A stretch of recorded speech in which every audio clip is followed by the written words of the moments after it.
Although you might keep putting your hand up. You leave me sat there with Richard, you bought the Cosworths 200 grand. 200 grand.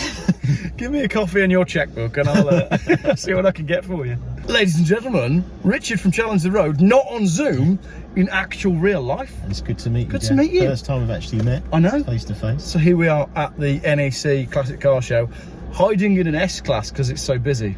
Very busy. I can't believe how many people are here. It is absolutely rammed. I'm going to have to get you to talk up because you're very softly spoken. I am, yeah, I will do. A very softly spoken human being.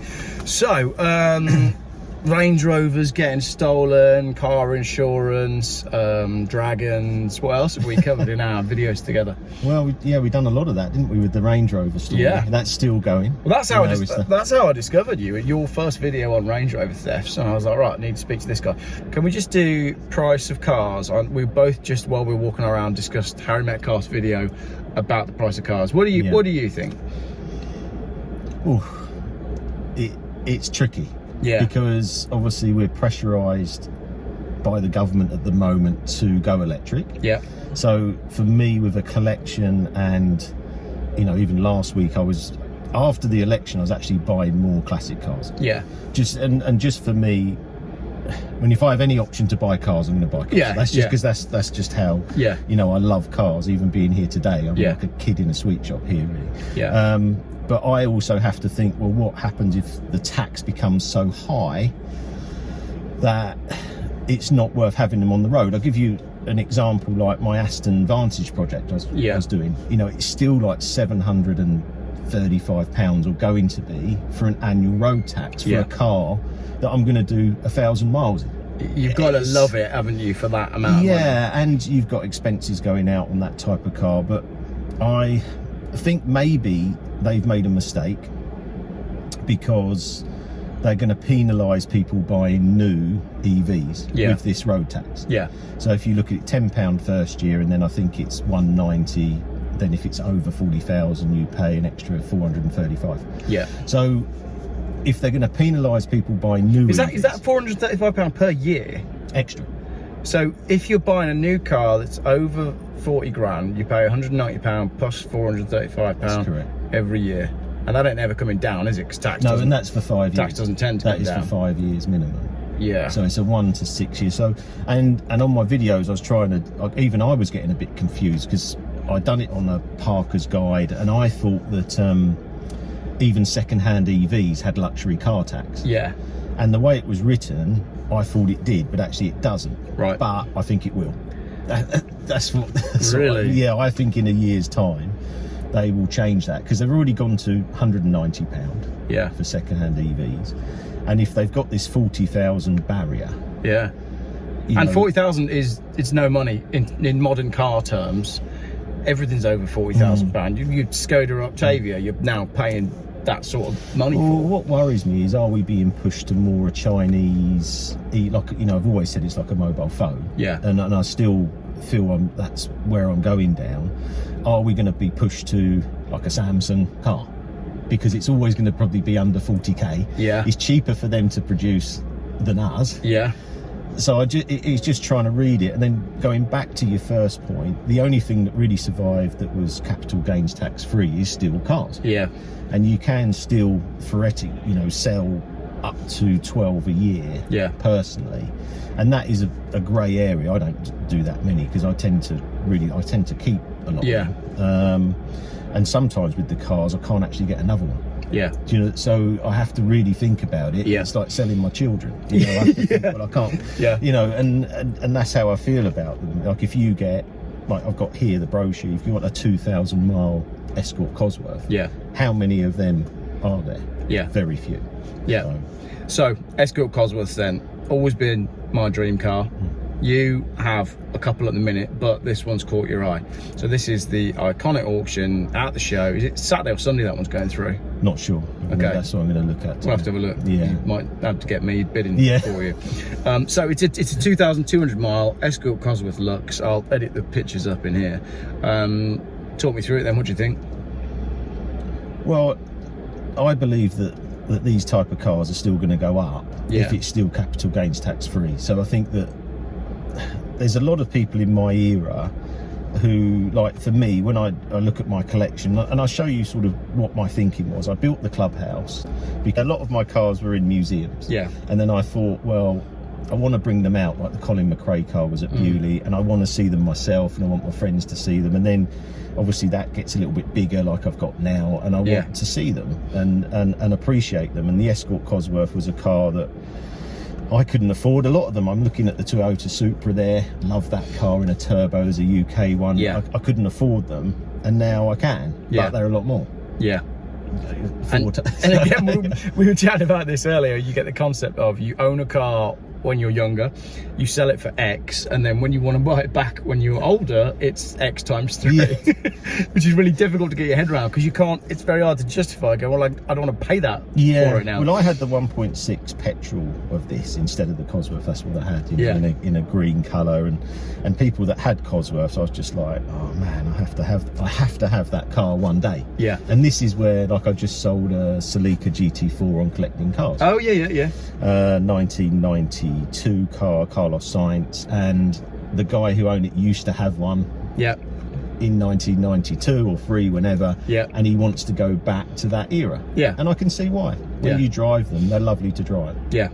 Well, I remember the Autocar road test that pitted the GT4 Celica against the Escort Cosworth. I remember. Yeah. I was a kid, and I think at that point you could write to the magazine and they would send you a reprint in the post. Right, okay. And I was gutted because it was in black and white. I just wanted to put it on my wall. But yeah, it was the GT4 and the Escort Cosworth were the rally cars of the day. So at 2,200 miles then, where do you think this will go out after the auction, so you can tell people where do you think it's going to go, and how much would you be willing to pay for it? I mean, 2,200 miles is ridiculous on an Escort Cosworth. I don't recall seeing one coming up for sale with as low as that. We've got a lot of fees here, right? So we must talk about that, because this is 15%.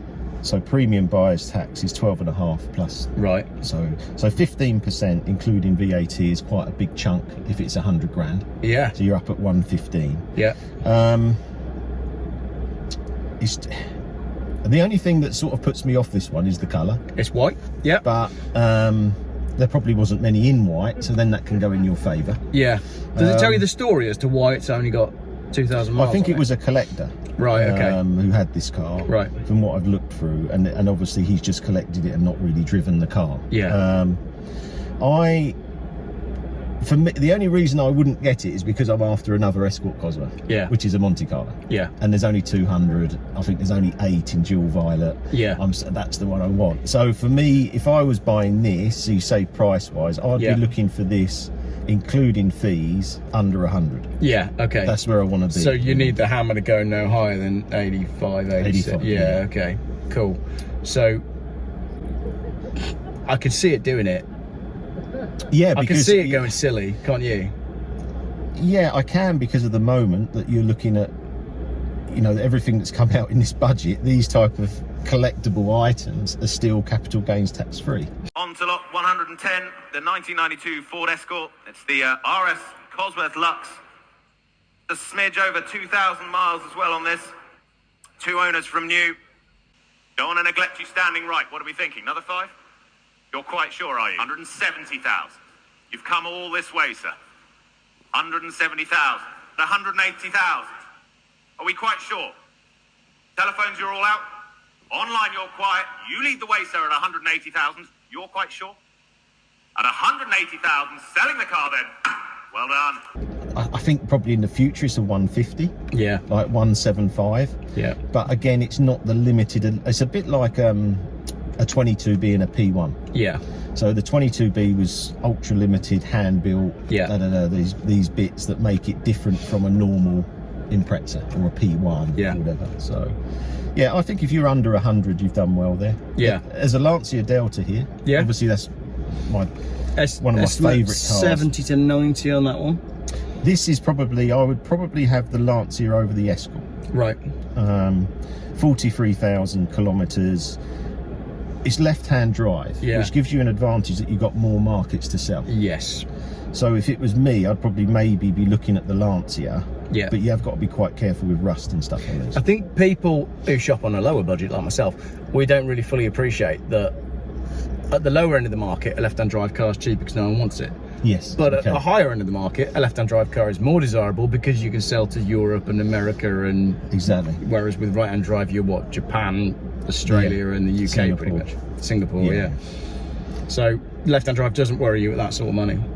They were all left-hand drive anyway, weren't they? They were all left-hand drive. No, I just feel that the Lancia Delta will be, I mean, for me, having them there, when I look at it, it's just, I think, one of the best ever cars ever made. Yeah. You know, and they're okay to drive. I'm not going to say they're great, because they're not great. They're okay to drive in standard form. But I just feel that that's maybe for me would be a better buy than that.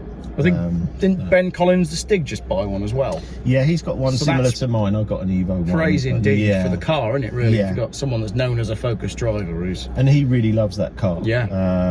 And my rally car is probably the best car I've got to drive. Yeah. My Lancia Group A car.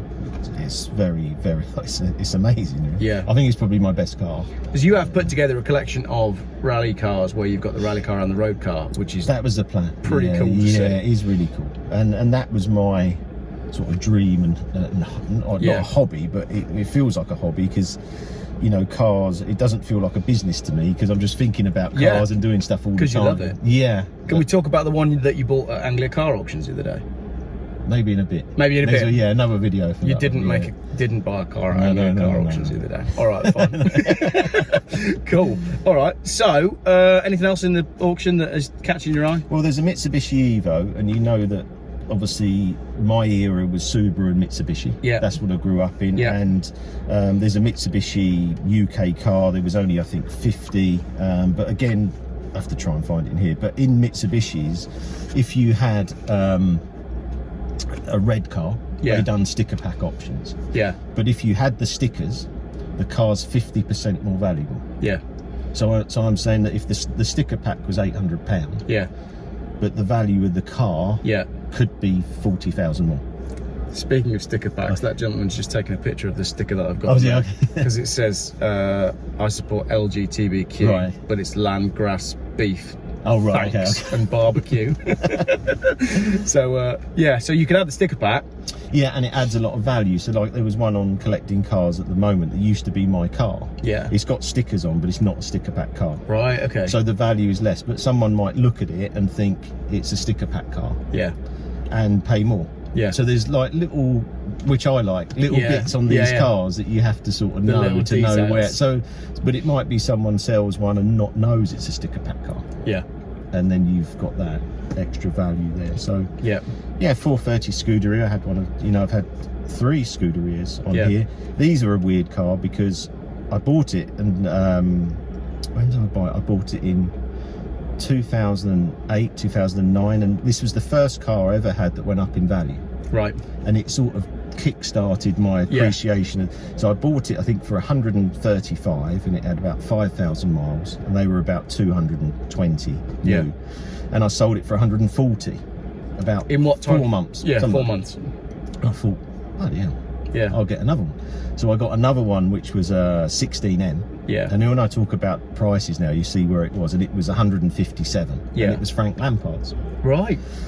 So I bought that, and I drove that, and I drove it for the summer, and I come around and they said, we'll give you 170. And I thought, crikey, bloody hell, I'm getting... This is fun. This is what was kick-starting these cars. Yeah. So I sold it, and look back now, that car would be 400,000. Yeah. But back then, these, you know, you had recessions, you had, they weren't where they were, and then that kick-started me to think, hold on, if I can buy cars and they appreciate, that's what I'm going to do. Like, no one's going to stop me with that, because that's, I would buy as many cars as I could. Yeah. So yeah, so the Scuderia though at the moment is quite low as a Ferrari.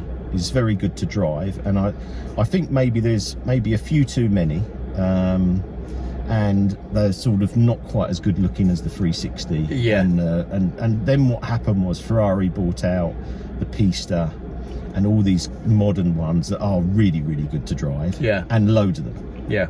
So your choice has gone. There was 109 Challenge Stradale 360s originally. Yeah. So, but now they might have made 300-400 Pistas. So you mark that's where these modern ones, it's getting quite difficult, especially in McLarens at the moment. Yeah. Because they're bringing out a car which is phenomenal. Yeah. we saw one on the motorway today, and it was a 540C, and I said to my daughter, I said, what do you think the value of that is? And she said, well, $250,000. I said, no, it's like 60,000. I'll get one of those. Yes, yeah. But it looks they really are great looking cars. Yeah. They really are. But you know you're into a lot of maintenance money. Yes. And that's holding it back again. Yeah. Is there anything that you'd like to, just before we wrap up, is there anything you'd like to add to the collection at the high end? Do you dream of an F40, an F1? Like what else is there that you'd like to? Well, the F40 was my ultimate dream car, but I had a bit of a bad experience. Go on. And so I thought, I'm going to buy one. That's it. It was a £300,000 one owner car. Yeah. And I went for a test drive. When's this then? So we're looking at that's a while about ago. 2013. Right, okay. So you're not that long ago, No. 10 years. So it would probably be... Because they're £1 million now. No, this one would be three and a half. Really? Yeah, the one Okay. I was... So because some of them have gone for 5. Yeah. They've just... So I took it for a test drive, and it conked out. Right. And I had to push start the F40 Yeah. with the guy, get it going again. He said jump in, drive, and I thought, it doesn't drive like my Lancia rally car. And then I thought, no, I'll still get it. And then I was with my friend in a petrol station, and we were services, just chatting. And he said, why do you want that F40? You don't want an F40, Richard. They're going to lose money. It's too much, right? So I rang him and pulled out the deal. Yeah. Which I was... You're still friends with this guy? Oh yeah, he still works for me. He's in America. He said to me, run away to America. And we always have a laugh about it. I said, I said, do you want to talk about F40s? And he puts the phone down. But so then I thought, right, later I'm going to get another one. Yeah. Well, I didn't even get that one, but get one. And it was 800,000. And I thought, 800,000 is just too much. I can't. And as I said, now one has sold for I think $5 million in America. Yeah. And they rose in like 6 months. They went up £1 million. Yeah. Which is great. But I don't know if it's just because like the F80's come out and it's got these V6s and it's £3 million. Yeah. New, and it sounds like a hairdryer. Yeah, which again is in line with what Harry Metcalf's saying in his values video. As these really high-end cars come out, people start to go, yeah, well, I can have that, but it's hybrid, and it's because you've got lane assist and all this stuff that they're forcing into them, and people go, well, that for £4 million, or that from my youth for £2 million, I'll have that. Yeah, and then the 2 million's even going up from there now. Yeah. Because, like, I'll give you an example, like the McLaren P1. Yeah. So you've had the new W1. Yeah. It's come out at, I think, 2.2 basic. So let's just say it's 2.5 with options and stuff. And a P1 is down at 1.2 to 2. I believe the P1 will overtake that car. Yeah. You know, because the performance of a P1 at where do you think 1,000 horsepower anyway? I mean, where are we going? I mean, the Clio V6 is probably the one that I recently bought. Yes. No, I'm sure if I see them, you see this engine. And I'm not really interested in anything hyper or high level at the moment. Yeah. I'm more interested. I'll probably get another V6 Clio because it's so good to drive that I just was blown away. Yeah. I couldn't believe it because I could drive it on the road. And you, like every other bloke, does that thing where we go, oh, I really like this car. What should I do? I'll buy another one. Yeah. Buy 2 of them. I don't need 2 of them, but I'll buy 2. So I mean, a bit like, you know, the 22Bs. Yeah. You know, having, you know, that experience with them going up in value and it being, you know, a weird car that, you know, I bought at first, but that was Ryan Giggs's car. Yeah. That first 20. I didn't know that till I bought the car. Yeah. Then I put it in a hedge. Right. You know, back, you know, come off the road, and I thought no more Subarus for me because that's like the 3rd Subaru I've crashed. Yeah. I was like Colin McRae, but not very good. And I sold it for 23,000 with 7,000 miles, and then obviously had to buy back in at 120,000. Yeah. Was tough. Yeah. You know, but obviously I then sold that one for 220,000 in 9 months. So I had to sort of go through that mental barrier. When you've had a car, like today, you could look at a car and probably go, that's Celica. Oh yeah, I sold one for $4,000 or something. Yeah, and then you say it's 30 and you go, oh God, I feel a bit sick now. Yeah. Yeah, that's right. That's right. But I believe that looking at the amount of people here today, that we're in a very good space with classic cars, but hoping that the younger generation can insure them. Yeah. And can be able to enjoy these cars and coffee events that hopefully more and more people have put on. And also just having like an engine, and I mean, my greatest sort of a bit in my life has always been cleaning cars on a weekend. I know it sounds silly, but it was the only time I ever didn't think about working. Yeah. You know, I'd used to go to Halfords, I'd get the cleaning state, a clay bar, and clay bar it and clean it and do the engine and put the gunk on it and do, and I think that's, but it felt like it was mine, that car. Pre-having children, definitely. But since kids have come along, I'm the same. I just pay for it. I had to jet wash this yesterday evening and I hated it. All right, I am finished. That is as clean as it's going to get. I hate cleaning cars. It's cold. I'm taking it to the NEC now. I'll display it like that, and hopefully it looks good when the lights come on in the morning. Just hate cleaning cars. And then I pulled up this morning and I said to James, I managed to jet wash the car last night. He said, you did a terrible job. Right. Did it in the dark and it was like 7 degrees. So I guess by the time this video goes out, we'll know whether or not you bought Cosworth. Yeah, and I think there is a few more on here. I mean, there's a lot in here to go through. I've it's probably good that you're not going to be 10 here. or 12. Yeah. Although you might keep putting your hand up. You leave me sat there with Richard, you bought the Cosworth 200 grand. 200 grand. Give me a coffee and your checkbook and I'll see what I can get for you. No, great. But I think it's it could be a good time. I think interest rates are dropping. Yeah. You know, they went down yesterday. You've obviously got a new president. In America. Yeah. We'll leave that one well alone on this video. Yeah. But there's positivity out there. Yeah, exactly. You know, obviously, as soon as it looked like he was doing well, stock market's up, Bitcoin is up. Yeah. I can't believe, going back to cars, I cannot believe how busy it is today. Yeah, that's what I think. It's busier than I ever remember a Friday morning. But I'm going to struggle to do the video round, I think. Yeah. There's so many people here. Yeah, there are. So maybe you wait till kick-out time or... I don't know if they... And this is the Friday as well. And this is Friday. So, but it's showing to me that this era is going to carry on, and we have to carry it on. We have to be the guardians of these The only cars. thing that we've got to watch is the average age of the punters. That's the only thing I can see here. Because we need that average age to be coming down for this to carry on. That's the only thing. But my predictions were that because that average age wasn't coming down, therefore attendance would start coming down, and that's not happening. You know, and we are seeing some of the older cars, the Bugatti 1940s, this not making the money. Yes. So we are on an era trend. So my era is 90s, 2000s, and that's what I'm trying to buy in, because people are mid 40s now. Yeah. They've got disposable income. They're looking at these cars. And like you said, that could be a problem, that the older generation, a bit like farming. You know, are there young farmers coming through? Probably not now with this tax and stuff, but you know, you're seeing it. I hope it's not a generational thing, and you know, are people even going to drive? You know, the stats are very poor. It's worrying. You know, it is worrying. I mean, most of the stuff I put on my channel is fairly doom and gloom about where motoring, but you're right. Motoring is heading. But this sort of stuff, it does give me hope that there's that many people here. But also, the people that are here need to be aware of the issues that are facing motorists. The rises, the road tax one's getting silly. So I know you did a lot with insurance. It might be time that we start to club together and try and do something on road tax. Because I just spoke to a gentleman this morning who bought a £450 Saab Aero. It's £715 a year tax. So you shouldn't be able to buy a car for less than what it costs to tax it for 1 year. This is insane. We need to work this out. So maybe a few of us need to get our heads together and see if we can do something about that. And you're going to come down to... I'm going to come down to the clubhouse as well. Yeah, I'll get down. I could probably do next week actually. See what your schedule looks like. Probably won't come in the S-Class because I'm not quite sure how far I'll make it. It was an interesting drive in yesterday. The video is going to be hilarious. I've not edited it yet. Right. But I literally bought this yesterday. It's very comfortable. Off of Facebook Marketplace. It's nice. Really here we go then, 4 o'clock. Right, this is the car here.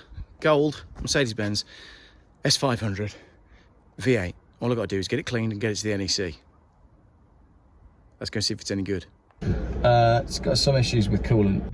I've got to get moving. Once the car's moving, it's fine. But if it starts to get too hot, which it is doing, oh, come on, I need this temperature to come back down.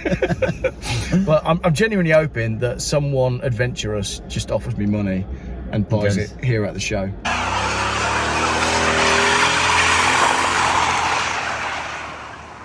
Is this? What are the tickets? Are they for not that's- people bidding? No, that's Oh, okay. it could be. It could be. That's for people to leave me messages at the show. Oh, okay. So that's my out of office auto Right, reply.